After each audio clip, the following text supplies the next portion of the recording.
আসসালামু আলাইকুম। আমি স্মার্ট কুকিং থেকে মনি আপনাদের জন্য নতুন একটা ভিডিও নিয়ে আসলাম। যেই ভিডিওতে খুব সহজে দেখিয়ে দিব এই পরোটাগুলো আপনারা কিভাবে ফ্রোজেন করতে পারবেন, তাও আবার 2 থেকে 3 মাসের জন্য।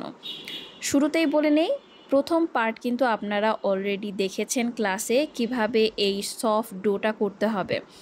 আর এটা এতটা সফট হবে যে পরোটা কিন্তু খুব প্রেসার দিয়ে বেলতে হবে না, এবং আটা বা ময়দা ছাড়াও খুব সহজে এগুলো বেলে নিতে পারবেন। ভিডিও শেষে ফ্রোজেন থেকে বের করে ভাজাটাও দেখিয়ে দিব। প্রথমে আমরা পরোটাগুলোকে একে একে বেলে নিব। আমি ক্লাসে দেখিয়েছিলাম 2 কাপ ময়দা দিয়ে আমরা 6টা থেকে 7টা পর্যন্ত পরোটা করতে পারবো। সেক্ষেত্রে 6টা পরোটা করলে মিডিয়াম সাইজ এবং 7টা পরোটা করলে একটু ছোট বা পাতলা পরোটা হতে পারে। এরপরে এই রকম ফুড গ্রেড পলি আমরা নিয়ে নিব। এই পলিগুলো কিন্তু আপনারা বাজারে পেয়ে যাবেন, বিশেষ করে পলির যে শপগুলো থাকে যেখানে বিভিন্ন ধরনের পলিথিন পাওয়া যায়, সেখানেই আপনারা এই পলিটা পেয়ে যাবেন। অবশ্যই পলিটা যেন ফুড গ্রেড হয় সেটা দেখে নেবেন। এখন নিচে একটা পলি দিয়ে এর উপরে পরোটা রেখে দিব। এই পরোটার ওপরে আরেকটা পলি দিয়ে দিব, অর্থাৎ প্রতিটা পরোটার মাঝে মাঝে একটা করে পলি দিয়ে দিব। এতে করে পরোটাগুলো গায়ে গায়ে লেগে যাবে না, সেপারেট থাকবে এবং ভাজার সময় খুব ইজিলি আলাদা করা যাবে। ঠিক যেমনটা আমরা ফ্রোজেন পরোটা বাজার থেকে কিনে খাই, ঠিক সেরকম। আবার অনেকে কি করেন, ফ্রোজেন পরোটাগুলো বাজার থেকে কেনার পরে এই পলিথিনগুলো ফেলে না দিয়ে সংরক্ষণ করেন। এগুলো আবার রিইউজ করা যায়। যেহেতু এগুলো ফুড গ্রেড পলি, তাই অবশ্যই এগুলো আপনারা রিইউজ করতে পারবেন। একটু লক্ষ্য করলেই দেখবেন আমি কিভাবে প্রতিটা পরোটার মাঝে মাঝে একটা করে পলি দিয়ে দিচ্ছি। আবার চাইলে আপনারা বড় যে পলিথিনগুলো পাওয়া যায় সেগুলো কেটে কেটেও মাঝখানে ব্যবহার করতে পারবেন। তো আমার সবগুলো পরোটার মাঝে পলিথিন দেওয়া শেষ। এখন একটা জিপলক ব্যাগের ভেতরে পরোটাগুলো রেখে এর মুখটা বন্ধ করে দিব। আপনাদের কাছে যদি গোল বক্স থাকে আপনারা চাইলে গোল বক্সেও সংরক্ষণ করতে পারবেন। সেক্ষেত্রে টিস্যু বা অন্য কোনো কিছু দেওয়ার প্রয়োজন নেই, এগুলো ঘেমে যাবে না বা কোনো ধরনের সমস্যা হবে না। তবে খেয়াল রাখতে হবে, কোনো কিছু বেশি দিন যদি সংরক্ষণ করতে চান সেক্ষেত্রে এর ভেতরে যেন বাতাস না থাকে, এটা একটু খেয়াল রাখতে হবে। সম্পূর্ণ বাতাস বের করে তারপরে জিপলক ব্যাগের মুখটা বন্ধ করে দিতে হবে। এখন এটা আমি ফ্রিজে রেখে দিচ্ছি।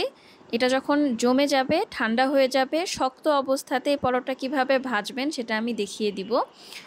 গতকাল রাতে আমি রেখেছিলাম, আর সকালে দেখেন পরোটাগুলো একদম শক্ত হয়ে গেছে, আমরা ঠিক যেমন দোকান থেকে কিনে নিয়ে আসি।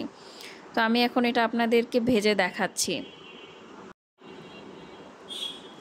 পরোটাগুলো দীর্ঘক্ষণ বাহিরে রাখা যাবে না, এতে করে যদি নরম হয়ে যায় তখন পলিথিনের গায়ে গায়ে লেগে যেতে পারে। যদিও এগুলোতে এনাফ পরিমাণে ফ্যাট ব্যবহার করা আছে, তারপরেও আপনারা চেষ্টা করবেন শক্ত অবস্থাতে পলিথিনগুলো গা থেকে সরিয়ে ভেজে নেওয়ার। দেখতেই পাচ্ছেন এগুলো কিন্তু পলিথিনের সাথে খুব ইজিলি খুলে গেছে, এবং আমি পলিথিন ধরে যে একটু টান দেওয়াতেই এটা উঠে আসছে।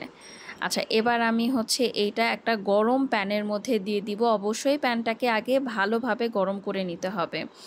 এক পাশ যখন হয়ে যাবে তখন আমরা উল্টে দিব, এবং চুলার আঁচটাকে মিডিয়াম রাখতে হবে, যেহেতু এটা আমরা ঠান্ডা অবস্থাতেই ভাজছি। আর আজকের এই পরোটাটা আমি ভেজে দেখাবো তেল ছাড়া, অর্থাৎ এই পরোটাগুলো আপনারা তেল দিয়ে এবং তেল ছাড়া দুভাবেই ভাজতে পারবেন। যারা তেল চিটচিটে পছন্দ করেন না তারা তেল ছাড়া এইভাবে ভেজে নেবেন, সেটাও কিন্তু একদম পরোটার মতোই হবে। আর যারা একটু বেশি তেল, একটু বেশি ক্রিস্পি পছন্দ করেন, বেশি খাস্তা পছন্দ করেন, তারা তেল দিবেন। এবং এই পরোটাগুলোর মাঝখানে কিন্তু 2 থেকে 3টা লেয়ার তৈরি হবে। 2 কাপ ময়দা দিয়ে 6টা পরোটা করার কারণে আমার পরোটাগুলো কিন্তু দোকানের পরোটার চেয়ে তুলনামূলকভাবে একটু মোটা হয়েছে। আপনারা চাইলে আরও পাতলা করেও করতে পারবেন। তো এই হলো আমার পরোটা, দেখতেই পাচ্ছেন কতটা সুন্দরভাবে ফুলে গেছে এবং মনে হচ্ছে এখনই তৈরি করেছি। তো ধন্যবাদ সবাইকে, ভালো থাকবেন, সুস্থ থাকবেন, এবং যারা এখনও আমাদের চ্যানেলটিকে সাবস্ক্রাইব করেননি অবশ্যই সাবস্ক্রাইব করে রাখবেন এবং ভিডিওতে একটি লাইক দিয়ে দিবেন। এছাড়াও আমাদের চ্যানেলে বিভিন্ন ধরনের কেক এবং ব্রেডের ভিডিও আছে, চাইলে সেগুলোও দেখে নিতে পারবেন। আল্লাহ হাফেজ।